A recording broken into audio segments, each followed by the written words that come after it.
After flying 12 hours through 3 delays to surprise my husband at his guy's cabin weekend, I walked in with his favorite bourbon, and heard him say, if she vanished that insurance money could clear my debts. His friend laughed, or finally date her sister guilt-free. I left the bourbon. By morning I was in Costa Rica. 2 weeks later his sister called, crying. The bourbon bottle felt heavy in my hands as I stood before the cabin door. My heartbeat quickened with anticipation after traveling 12 hours to surprise David. Then I heard his voice through the weathered wood, words that froze the smile on my face and shattered my world into 1,000 jagged pieces. If she vanished, that insurance money could clear my debts. My husband's voice was casual, almost thoughtful, as if discussing the weather. A burst of laughter followed, then his friend's voice, or finally date her sister guilt-free. More laughter. My fingers tightened around the bottle of Blanton's, his favorite bourbon that I'd carefully wrapped with a red ribbon. The gift I'd carried across 3 states through endless delays suddenly felt like a prop in someone else's play. I grew up surrounded by wealth. My father built his real estate empire from nothing, ensuring both my sister Amelia and I would never want for anything. When I met David at a charity fundraiser 3 years ago, he seemed refreshingly uninterested in my family's fortune. He was charming, driven, working on his MBA and full of dreams. I fell hard and fast. David needs time to establish himself, I explained to my father when he questioned why my new husband hadn't signed the prenup. He's sensitive about the money difference. I trust him. My father's concerned frown should have been my first warning. Sophia, love shouldn't require financial sacrifice. Remember that. I didn't listen. Instead, I supported David's consulting business when traditional investors wouldn't. I paid off his student loans as a first anniversary gift. I bought the house he wanted in the neighborhood he chose. Each time he claimed a setback in his business, I wrote another check, believing in the partnership I thought we were building. My sister tried warning me too in her gentle way. He asks about our family trusts a lot, sophomore. It's odd. I dismissed her concerns as overprotectiveness. He's just trying to understand our world, I'd insisted. Standing outside that cabin door, all those warnings crashed down on me at once. Yesterday had been normal. A video call with David where he talked about the cabin weekend, how the guys were playing poker and hiking. He'd mentioned missing me. I'd smiled, already knowing I would surprise him, having secretly booked my flight weeks ago. The decision to surprise him had come during one of my lonely evenings in our too-big house. 2 years of supporting his dreams while mine gathered dust. 2 years of believing his excuses when he missed dinner with my family. 2 years of ignoring how he casually mentioned my sister's accomplishments with a gleam in his eye that made me uncomfortable. Babe, I can't make it this weekend. The guy's trip is sacred, no wives allowed, he'd said last week, kissing my forehead. You understand. I did understand. I understood his need for space, for time with friends. What I didn't understand was why I always had to be the understanding one. So I decided, just once, to put my desires first. To see his face light up when I arrived unexpected. To remind him why we fell in love. The journey had been a nightmare of technical issues and weather delays. First, a mechanical problem grounded us for 2 hours in Chicago. Then thunderstorms diverted us to Indianapolis. The final flight was delayed another 3 hours due to crew scheduling issues. I'd sat in uncomfortable airport chairs, checked my watch constantly, and clutched my carry-on containing the $200 bourbon I'd specially ordered. A woman next to me at the last gate had noticed my agitation. Someone special waiting? My husband, I'd replied, smiling despite my exhaustion. He has no idea I'm coming. Those are the best surprises, she'd said, patting my hand. Through it all, I'd clung to the image of David's surprised face, imagining his arms wrapping around me, telling his friends, "See what an amazing wife I have?" Now I stood paralyzed outside the wooden door of cabin number 8, the revelation still ringing in my ears. How much is the policy for again? David's friend asked. $2 million. Took some convincing to get her to sign the papers. Told her it was about our future family. I pressed my hand against my mouth to stifle any sound. My legs trembled but somehow held me upright. "Dude, that's cold," another voice said, though he was chuckling. "Cold? It's strategic," David replied. "Her dad's worth 9 figures. Her sister's single and a lot more fun. Sophia's sweet but boring. always worried about disappointing Daddy. Something inside me, something that had been bending for 2 years, finally broke. A memory surfaced. David casually suggesting we go skydiving, mountain climbing, scuba diving, all activities that could end tragically. I thought he was being adventurous. Now I understood. He was looking for accidents to happen. The bourbon bottle nearly slipped from my grasp. I set it down silently by the door, carefully removing the gift tag with my name. My wedding ring caught the porch light, its diamonds suddenly seeming gaudy and false, just like our marriage.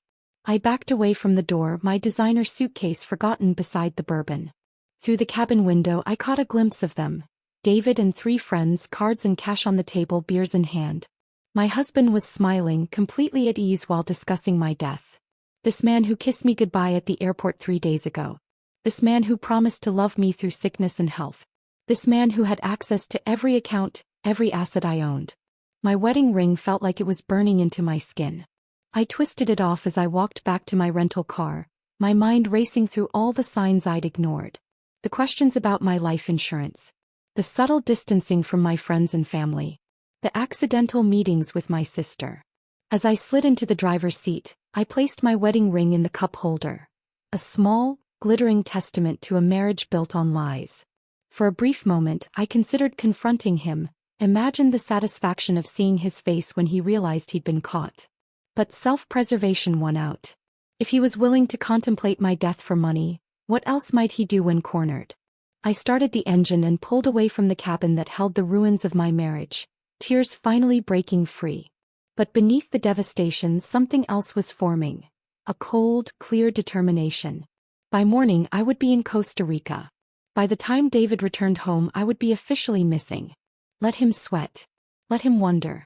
Let him face those debt collectors alone. I may have been raised with wealth and privilege, but my father also taught me something David had clearly forgotten. Never underestimate a woman with resources and a reason for revenge. My hands didn't shake as I sat in my rental car in the dimly lit parking lot a mile from the cabin. That surprised me. The numbness had settled in, wrapping around me like a protective shield. I pulled out my phone and opened the airline app. One-way ticket. Furthest place I could think of on short notice. Costa Rica. Confirmation email arrived seconds later. No hesitation, no second thoughts. I drove to the nearest 24-hour pharmacy, purchased a prepaid phone and activated it in the parking lot. Then I called my assistant. "Megan, I need you to do something for me, no questions asked." "Of course, Ms. Reynolds. Is everything all right?" "I'm taking an extended personal trip. Emergency. I need you to cancel all my appointments for the next month. If anyone asks, including David, you haven't heard from me since yesterday." Pause. "Should I be worried about you?" "No," I said, surprising myself with how calm I sounded. "I just need time. I'll contact you when I can." I hung up and removed the battery from my regular phone. David could track that one. The rental car GPS could be tracked too. I returned it to the airport and took a rideshare to a different airport in the next state over. Every decision calculated, mechanical. As if someone else was moving my body while I watched from a distance. The red-eye flight was half empty. As the plane lifted into the darkness, memories flickered through my mind like an old slideshow, recontextualizing themselves in the harsh light of tonight's revelation. David commenting on my sister's dress at Christmas dinner. Amelia always had great taste. The way his eyes lingered. His suggestion that I change my will after we married. It's what responsible couples do. The hiking trip where he insisted on taking photos of me near cliff edges. Just step back a little more, honey.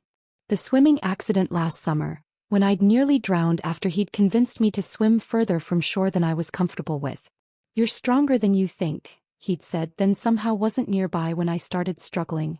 His casual dismissal of my fertility concerns. "We have plenty of time for kids. Let's enjoy being just us for now." Was he waiting for the insurance policy to clear? The pieces assembled themselves into a horrifying mosaic. I wasn't a wife to him. I was a walking bank account with an expiration date of his choosing. The flight attendant touched my shoulder, startling me. "Ma'am? Would you like some water?" I realized I'd been silently crying. 16 hours and 3 flights later, I emerged into the humid Costa Rican air. My hastily packed suitcase contained 3 outfits, basic toiletries, my passport, and an envelope with $5,000 in cash that I kept for emergencies. I'd withdrawn another $10,000 from an ATM at my layover, maxing out the daily limit. My credit cards remained untouched, those could be traced. The taxi driver didn't speak much English, which suited me fine. I showed him the name of a small hotel I'd found online during my layover. Not a resort, nothing luxury. Nothing David would ever think to look for me in. Playa Hermosa, he nodded, pulling away from the airport. Through the window, lush greenery and colorful buildings blurred together. I was 3,000 miles from home, from the life I'd built, from the husband who'd been plotting my death. My wedding ring finger felt naked, the tan lines stark against my skin. The hotel, Posada del Mar, sat on a quiet stretch of beach, its weathered blue paint peeling in the salt air. The lobby consisted of a small front desk and a few rattan chairs. A ceiling fan turned lazily overhead. The older woman at the desk smiled warmly. Reservation? No, I hesitated. Do you have any rooms available? For a few weeks. She assessed me, disheveled, exhausted, eyes swollen from silent tears. Whatever she saw made her nod gently. We have a room with ocean view. Very peaceful. When she pushed the registration card toward me, I hesitated only briefly before writing Sophia Reynolds, my maiden name. A name I hadn't used in 2 years. A name that felt both foreign and like coming home. Just you, Senora Reynolds? Yes. Just me. On vacation? I paused, unsure how to answer. Starting over. Something in her eyes softened with understanding. She handed me a key, an actual metal key, not a key card. Room 8. Up the stairs, end of walkway. Very private. The irony of another room 8 wasn't lost on me. I'd stood outside one cabin door and lost everything. Now I was entering another room 8 to begin again.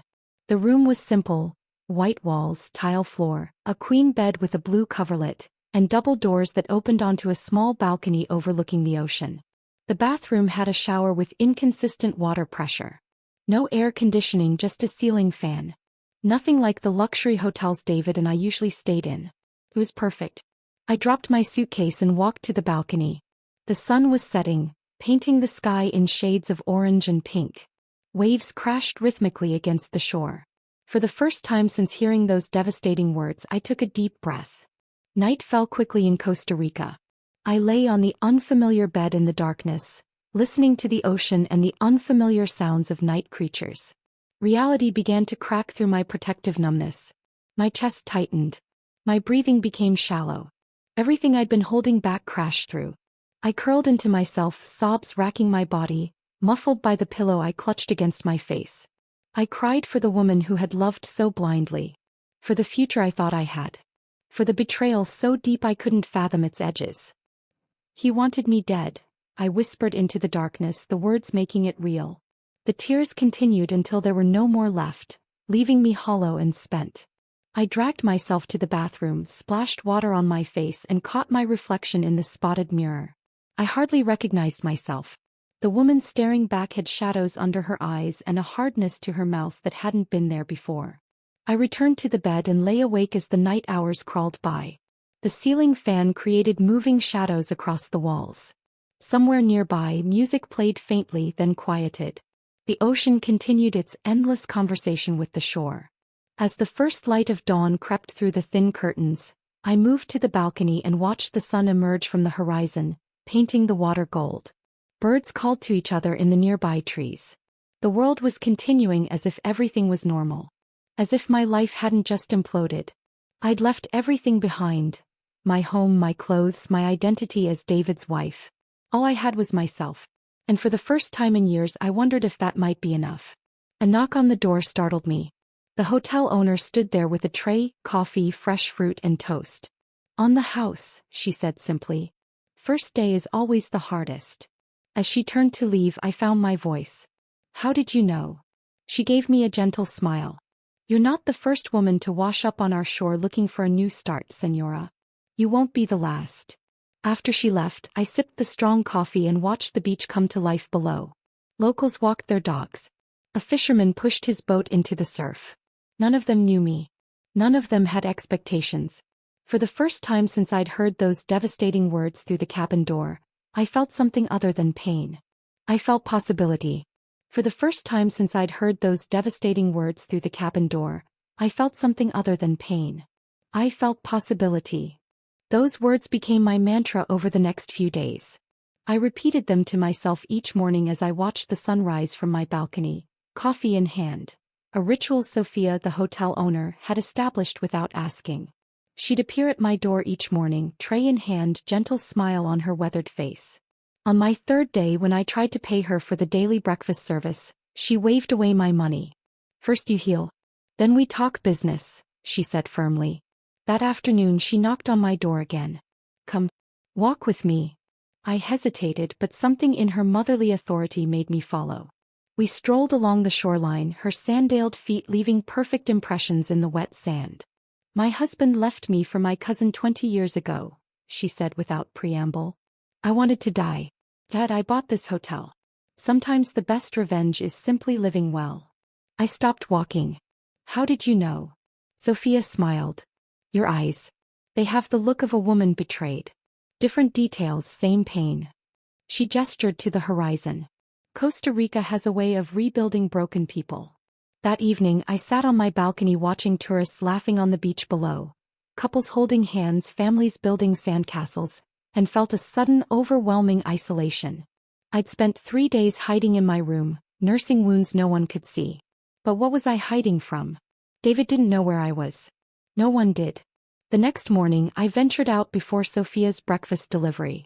The sand felt cool beneath my feet as I walked along the shoreline, watching the sky transition from navy to pink to brilliant blue. A local vendor was setting up his fruit stand, arranging mangoes and pineapples in colorful patterns. "Buenos dias," he called, waving me over.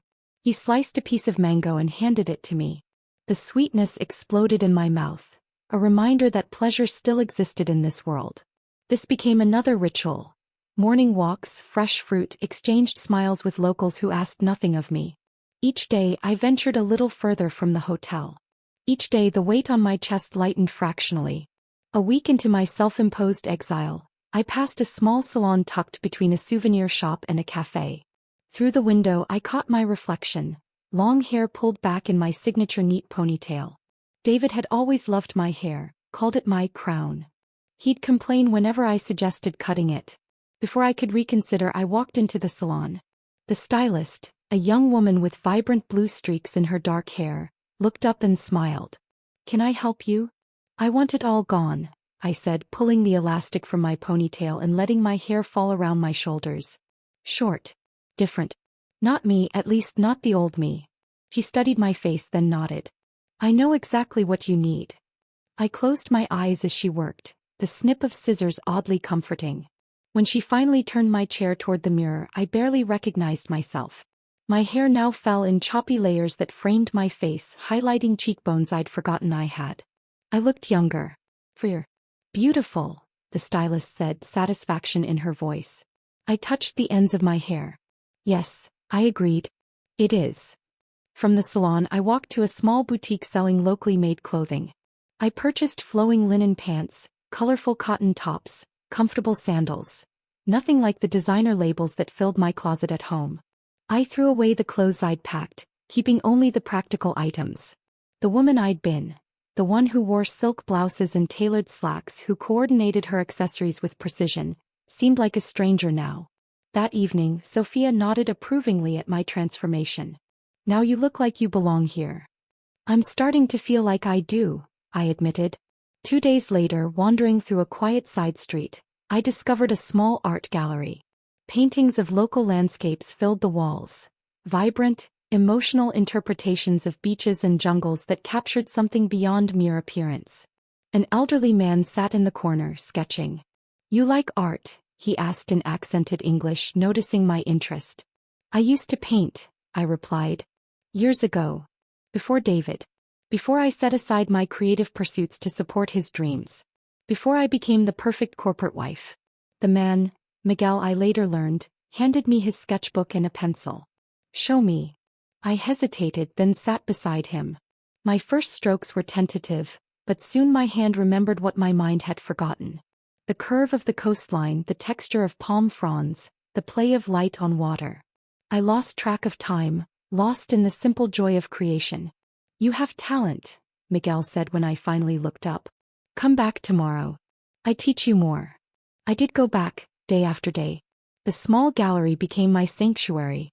Miguel taught me new techniques, introduced me to local artists, encouraged me to experiment. I started with pencil sketches, then moved to watercolors, then acrylics. Each medium unlocked something that had been dormant inside me. "Your work has sadness," Miguel observed after a few weeks. "But also strength. This is good. Art should tell truth."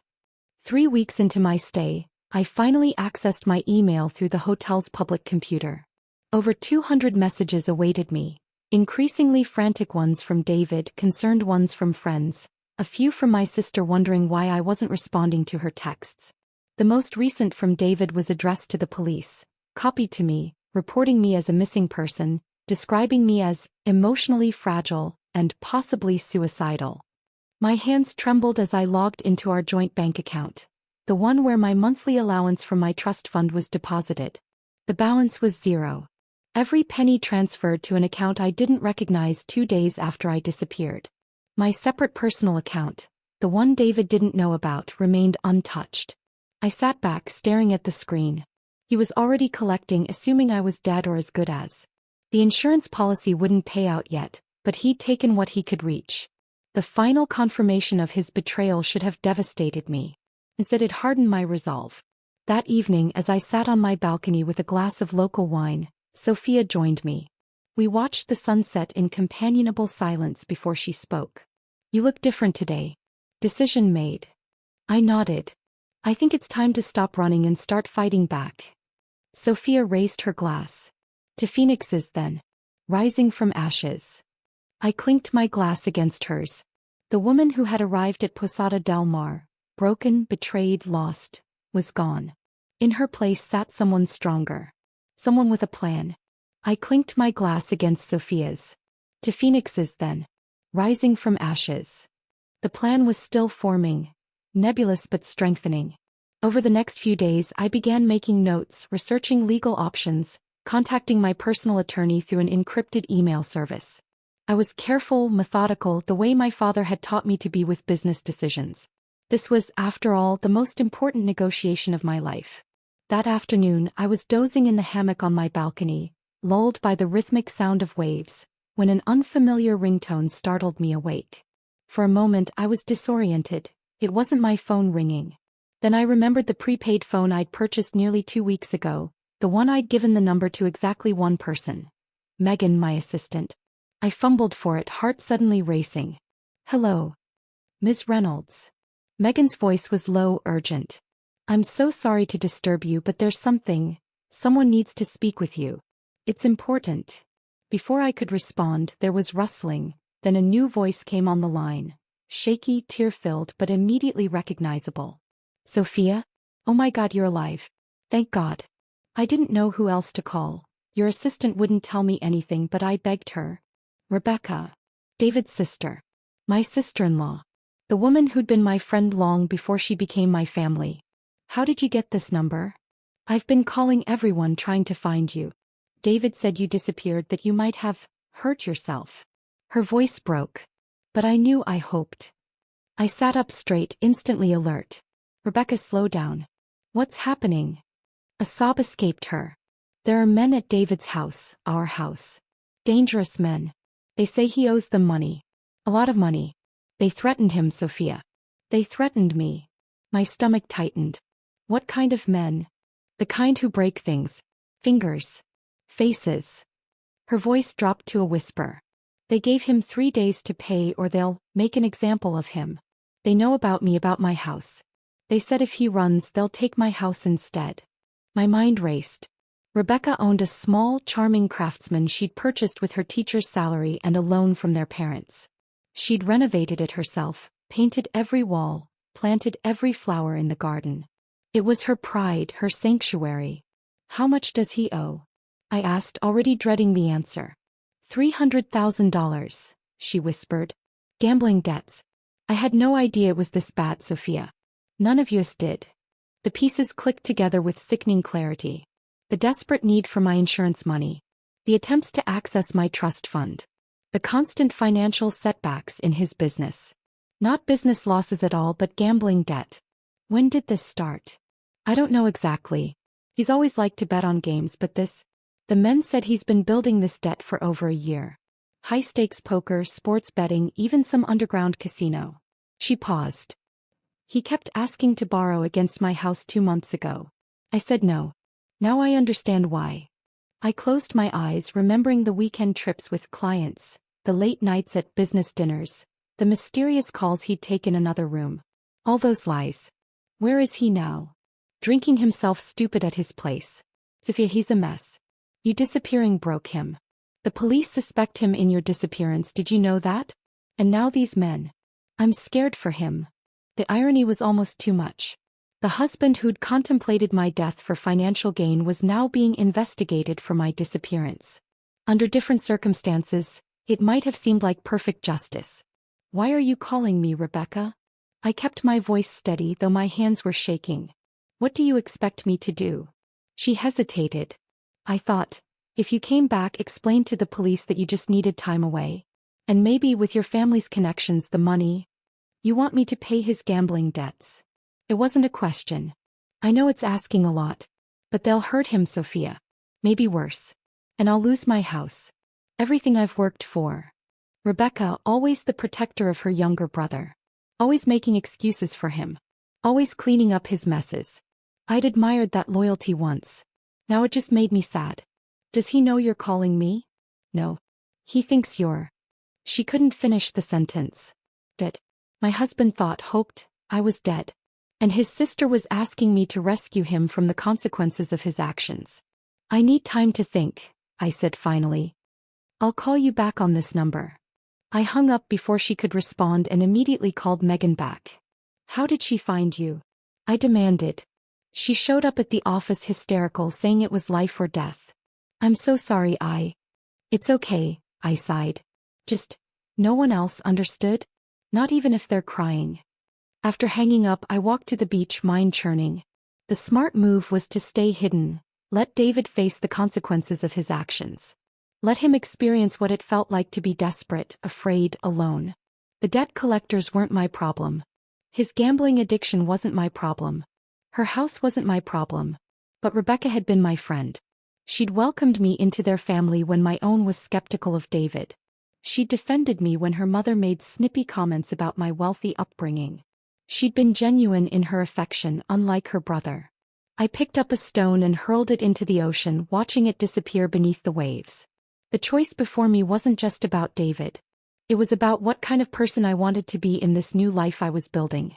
The woman who fled in the night was justified in her self-preservation.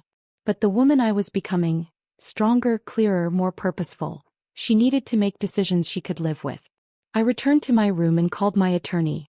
After explaining the situation, I asked a single question. Can I pay someone else's debt without revealing my location or current status? There was a long pause. It's possible. Complicated, but possible. 2 hours and several calls later, I had my answer. I called Rebecca back. I'll handle the debt, I said without preamble. But there are conditions. Her breath caught. Anything. First, David never knows the money came from me. As far as he's concerned, I'm still missing.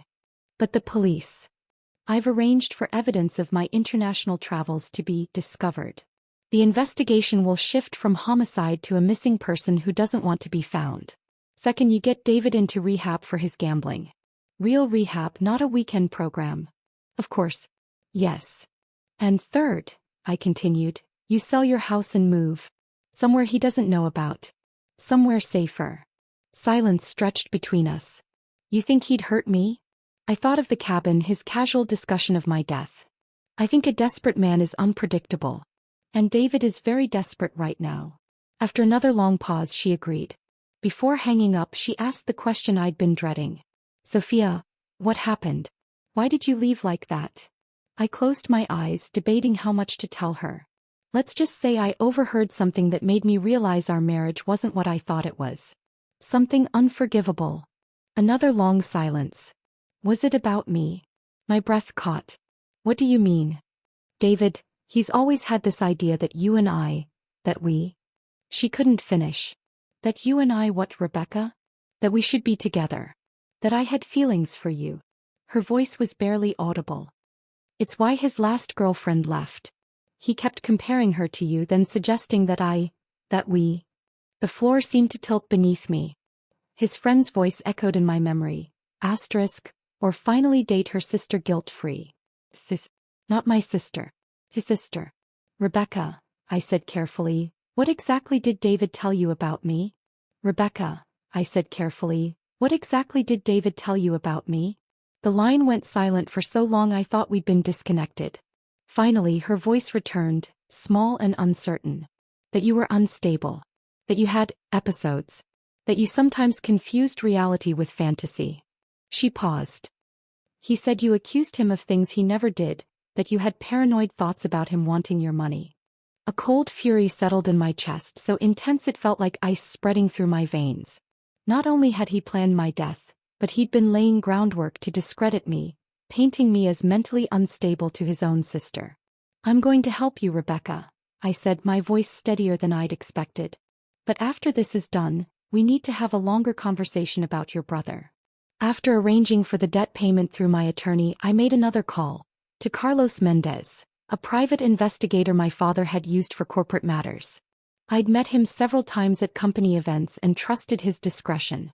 I need everything, I told him after explaining my situation. Financial records, phone logs, emails, text messages. I need to know exactly what I was married to. This is going to get ugly, Carlos warned. Are you sure you want to see it all? I need to, I replied. For closure, yes. But also for protection. The next 3 days were the longest of my life. I continued my daily rituals. Morning walks, art lessons with Miguel, meals with Sophia. But my mind was elsewhere, spinning through possibilities, planning contingencies. The shock of David's betrayal had crystallized into something harder, more tactical. Carlos's first report arrived via encrypted email on the 4th day. I sat on my balcony with my laptop, took a deep breath and opened the file. The evidence was methodical, devastating, and far worse than I'd imagined. 3 months after we married, David had taken out an additional life insurance policy on me, one I'd never seen or signed for. The signature on the documents was a passable forgery of my own. The beneficiary was listed as David, naturally. The payout, $5 million. I stared at the scanned documents, remembering the weekend David had insisted I try skydiving despite my fear of heights. The boating trip where he'd encouraged me to go out alone despite the approaching storm. The hiking trail where he'd suggested I pose near the cliff edge for the perfect photo. All potential accidents. All with witnesses who would testify to his concern, his warnings that I was being too reckless. I moved to the next set of files. Phone records. Hundreds of texts between David and my sister Amelia over the past 8 months. Most were innocuous on the surface. Questions about my schedule, comments about family gatherings. But the undertone was clear once you knew to look for it. He was testing waters, gauging her interest, making subtle suggestions. Amelia's responses were polite but distant. When he grew more explicit in his flirtations, she began responding less frequently. The last exchange was from 3 weeks ago. David, we need to talk privately. I have concerns about Sophia that I can only share with you. Amelia, if you're worried about my sister, talk to her directly. Or seek professional help. I'm not comfortable with these conversations anymore. I closed my eyes, a wave of gratitude washing over me. Amelia had sensed something off and created distance. She hadn't encouraged him. Hadn't reciprocated. The relief was so intense it brought tears to my eyes. The financial records were next, and they told a story of calculated deception. While claiming his business was struggling, David had maintained a secret credit card I knew nothing about. The statements showed purchases at luxury retailers, high-end restaurants, expensive hotels, none of which had been with me. There were charges from jewelry stores on significant dates. My birthday, our anniversary, Christmas. Gifts I'd never received. For other women. For gambling debts. The purpose wasn't clear, but the deception was. Most damning was evidence of an offshore account in the Cayman Islands, opened 6 months after our wedding. Regular transfers from our joint account. Money I'd provided for business expenses and investments had been funneled there instead. The current balance, $1.2 million. My money hidden away for his eventual escape. All while he insisted we needed to budget carefully for our future. All while I'd scaled back my own spending to support what I thought was our shared dream. The final document was a draft email found in David's deleted folder, addressed to my father's attorney. In it, he inquired about the conditions of my trust fund in the event of my death, specifically whether he would have control of the assets as my spouse. The email was dated 3 weeks ago, just before his cabin trip. I closed the laptop, walked to the bathroom, and was violently ill. When the nausea passed, I sat on the cool tile floor back against the wall, and allowed myself to feel the full impact of what I'd discovered. This wasn't just opportunistic betrayal. This was calculated, long-term deception. This was a man who had married me for my money and was actively plotting my death. A knock at my door startled me. Sophia stood there, concern etched on her face. "You look like you've seen a ghost," she said. I tried to smile but failed. Just learning the truth about someone I thought I knew. She sat beside me on the bed as I summarized what Carlos had found. With each revelation, her expression darkened. "Men like this," she said finally, "they never face consequences. They slip away, find new victims, start again." "Not this time," I said, surprising myself with the steel in my voice. "This time there will be consequences." That evening I emailed Carlos with new instructions. Gather everything, organize it into irrefutable evidence, and prepare to deliver it to the appropriate authorities. I also asked him to quietly contact Rebecca, to ensure she was safe and following through on her promise to seek help for David. His response came within the hour. "Rebecca has moved to her friend's house. David doesn't know where. He's accepted the anonymous family friend explanation for the debt payment. He's also drinking heavily and making threats about finding you." I forwarded everything to my attorney with clear instructions. Prepare for war but wait for my signal. Then I opened a new document and began typing. A detailed account of my marriage, the overheard conversation at the cabin, my escape, and everything I'd discovered since. If anything happened to me, this would be my testimony. As I wrote late into the night, a plan began to form. Not just for protection, not just for justice, but for a reckoning. David had spent years creating an elaborate fiction. It was time to reveal the author behind the mask. As I wrote late into the night, a plan began to form. Not just for protection, not just for justice, but for a reckoning. David had spent years creating an elaborate fiction. It was time to reveal the author behind the mask. The preparation took another week.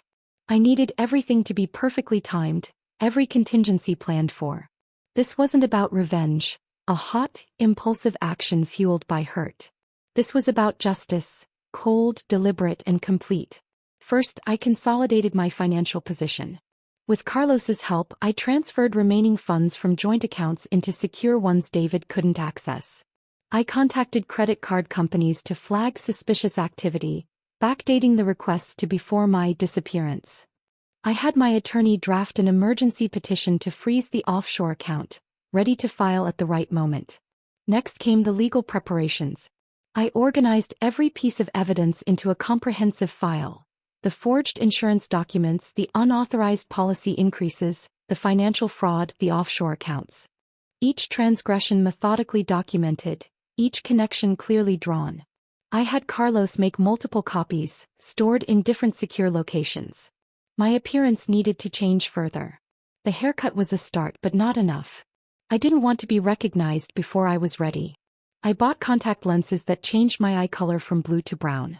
I selected clothing nothing like what David was used to seeing me wear, practical, understated pieces in muted colors. I practiced a slight accent, just enough to make someone second-guess if I was who they thought I was. I booked my return flight under my maiden name with a layover route that would make my movements difficult to track. I arranged for a rental car from a small local agency that didn't require scanning ID into a computer system. The night before my departure, Sophia knocked on my door with a small package. "For protection," she said, handing me a delicate silver charm bracelet. "My grandmother gave it to me when my husband left. She said it keeps you strong when facing those who wish you harm." I slipped it onto my wrist, touched by the gesture. "I hope you find what you're looking for," she said, embracing me. "Peace, justice, whatever it is." "Thank you," I whispered. For everything. Before leaving Costa Rica, I made the hardest call of all, to my sister Amelia. I used an encrypted messaging app, one I knew she kept for her international humanitarian work. Don't react, I said the moment she answered. It's Sophia. I'm alive. I'm safe. There was a sharp intake of breath, but she followed my instruction. I'm alone, she said quietly. What's happening? Everyone thinks. I know what everyone thinks. I needed to stay that way for a little longer. I paused. I need to ask you something about David. I could hear her shifting position, could picture her moving to a more private location in her apartment. What about him? Has he been contacting you since I disappeared? Asking strange questions? Making inappropriate suggestions? Her silence was answer enough. Amelia, please. I need to know everything. He calls almost daily, she admitted. At first it seemed like genuine concern about you. Then, the tone changed. He started suggesting that maybe I needed comfort during this difficult time. That we should meet privately to share our grief. My stomach churned. Did you? God, no. Her voice was fierce. Sophia, I always thought he was off somehow.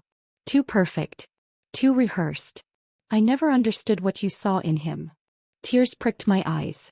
If only I'd listened to her subtle warnings years ago. There's something else, she continued hesitantly. He asked me about your trust fund. Specific questions about what happens to it if they declare you dead. I need you to do something for me, I said. It's important that you act normally around him. Don't let him suspect anything. What's going on? Where are you? I can't tell you everything yet, but I will. I promise. For now, I need you to trust me. After a moment she agreed. My final preparatory step was ensuring Rebecca's safety. I had Carlos arrange for a security detail to monitor her new location discreetly. I also established an emergency fund for her through my attorney, accessible if needed. She was another of David's victims, manipulated and used in his schemes. She deserved protection. The day before my flight home, I made an anonymous call to the FBI's Financial Crimes Division. I didn't provide details, just enough information to prompt them to look closer at David's activities. The insurance fraud, the offshore accounts, the identity theft. All federal crimes. They wouldn't move immediately, but they would begin watching. The flight back to the States felt surreal. 3.5 weeks had passed since I'd overheard those fateful words at the cabin. In that time I'd died and been reborn. The naive, trusting woman replaced by someone stronger, clearer, and far more dangerous to David's plans. I arrived at night, driving my nondescript rental car through familiar streets that somehow felt foreign. The neighborhoods hadn't changed, I had. As I approached our gated community, I didn't use the main entrance where security might recognize me. Instead, I used the service road I'd discovered years ago when I'd accidentally locked myself out during a morning run. Our house, a sprawling Tudor-style home with manicured gardens and dramatic lighting, looked exactly as I'd left it. Lights glowed warmly in the downstairs windows. David was home. I parked a block away and walked the perimeter of our property, staying in shadows. Through the living room window I could see him, pacing, phone to his ear, gesturing angrily. Even at a distance I could tell he was disheveled, unshaven. The perfect, polished husband was unraveling. I didn't approach the house yet. Instead I checked into a small hotel under my new identity. Tomorrow would come soon enough. Tomorrow, when the debt collectors were scheduled to return, expecting the next payment.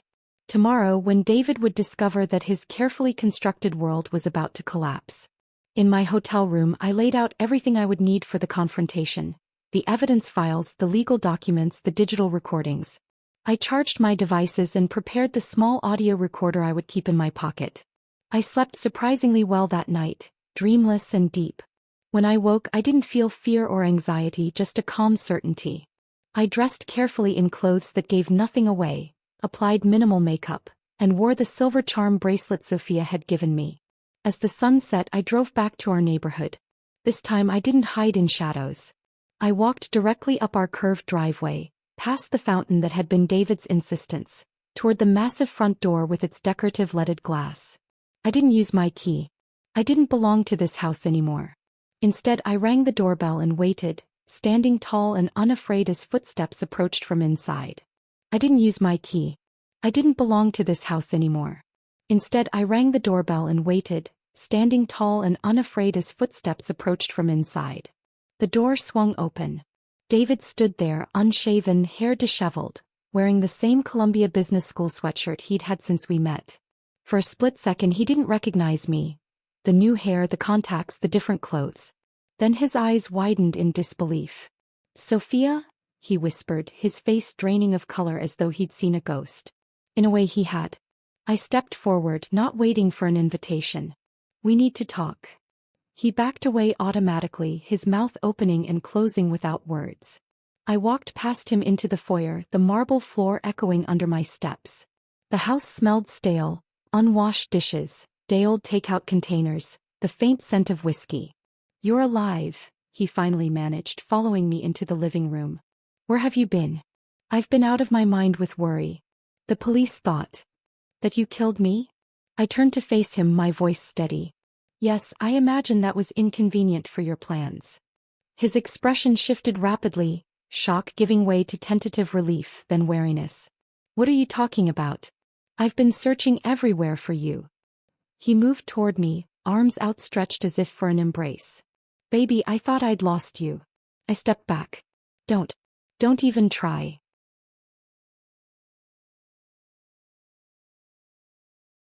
The calculated charm appeared then. The expression I'd fallen for countless times. The furrowed brow of concern, the soft, hurt eyes, the slight tremble in his voice. "Sophia, whatever you think happened, whatever you're upset about, let me explain. I was at the cabin, David." I watched his face carefully as understanding dawned. "I heard everything." His expression froze, then rearranged itself into wounded confusion. "The cabin? What are you talking about?" "I flew 12 hours through 3 delays to surprise you. I brought your favorite bourbon. I stood outside the door and heard you discussing how my insurance money would clear your debts." He paled further but recovered quickly. "You misunderstood. It was a joke, dark humor between friends. You know how guys talk. And your friend's comment about dating my sister guilt-free if I vanished? Was that a joke too?" "Not your sister," he corrected automatically, then caught himself. "I mean, we weren't." "Your sister," I finished for him. "Yes, Rebecca told me about your little obsession. About how you've been trying to manipulate her too." Anger flashed across his face, quickly suppressed. "Rebecca? You've spoken to her? Where have you been?" "That's not important." I set my purse on the coffee table and removed a thick manila envelope. "What matters is what happens next." His eyes fixed on the envelope. "What is that?" "Everything." I opened it and began laying documents on the table between us. "The life insurance policy you forged my signature on. Bank statements showing transfers to your offshore account in the Caymans. Credit card statements for purchases I never saw. Records of your gambling debts." With each document his face grew harder, the pretense of confusion falling away. "You've been investigating me?" His voice was low, dangerous. "Just discovering who I was really married to." I laid down the final document, divorce papers, already signed by me. "Your choice now is simple. Sign these and walk away with what you came into this marriage with. Nothing. Or don't, and I take everything to the FBI, the insurance company, and the district attorney." He stared at me, calculation replacing shock. I could almost see him weighing options, looking for leverage for escape routes. "You'd get nothing," he finally said. "No one would believe you. You've been missing for weeks, acting erratically. I've documented your unstable behavior for months. Your paranoid accusations, your mood swings. You mean the groundwork you were laying? Telling people I was unstable, that I confused fantasy with reality." I smiled thinly. "Rebecca told me all about it." His expression darkened. "You think you're so clever. You and your family looking down on me from the beginning. You have no proof of anything." "Actually, I do." I pulled out my phone and played a recording, his conversation with the insurance agent, requesting an increase in my policy without my knowledge. The agent's concerned questions. David's smooth lies. The doorbell rang before he could respond. I checked my watch. Right on time. "That would be your sister," I said. Rage contorted his features. "You involved her in this? After everything I've done for her? You mean like using her house as collateral for your gambling debts?" Or manipulating her emotions all these years? I moved to the door. She deserves the truth too. Rebecca stood on the porch, her expression a mixture of nervousness and determination. She'd lost weight since I'd last seen her, dark circles shadowing her eyes. When she saw me, she exhaled sharply. "You came back," she whispered, hugging me tightly. "I promised I would." I led her inside to where David stood, tension radiating from him like heat. "You two planned this?" he demanded, looking between us. "My own sister betraying me?" Rebecca squared her shoulders. "No one betrayed you, David. You did this to yourself." I gestured to the paperwork spread across the table. "Rebecca has seen everything, David. She knows about the insurance fraud, the debts, your plans for me. She knows how you used her too." "I would never have let them take your house," he said to her, his voice softening. "You know I'd never hurt you." Rebecca's laugh was hollow. "You've been hurting me my entire life. Making me responsible for your happiness, your problems, your mistakes. No more." David's charm made one last attempt. He stepped toward me, eyes softening. "Sophia, please. Whatever mistakes I've made, we can work through them. I love you. I've always loved you." I felt nothing. No anger, no hurt, no longing for what might have been. Just clarity.